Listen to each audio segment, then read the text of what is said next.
يخلي يدرس على القرآن الكريم معايا. أقسم بالله أن أشهد بالصدق كله ولا أقول إلا الحق.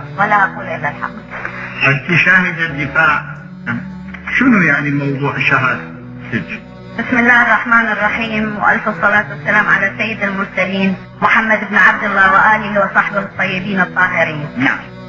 اسمح لي سيادة القاضي أريد أقول السلام عليكم سيد الرئيس. السلام عليكم للكل. يا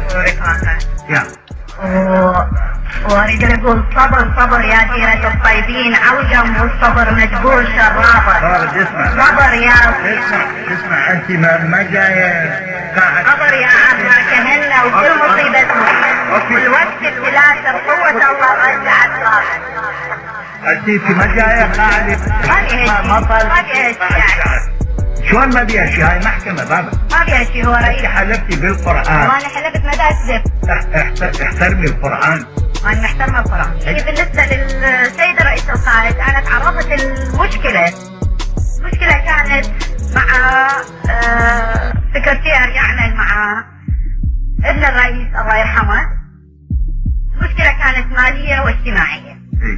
يعني هذه تخص عملية انه الرئيس كان يسمح للناس تشتكي عنده.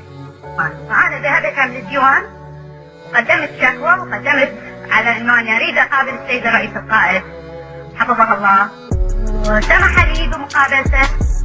كذلك انه هو رفع عني الدور اللي كان واسترجع لي حقي من الشخص المعني وانزل بي العقاب، وهو معروف للكل انه يقيم الحد حتى على اولاده.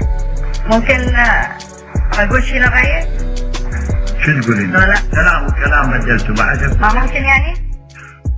ما قول. ابو عداي ما يحكم علينا الجاي من ايران ولا اللي رضع من صدر عدنية.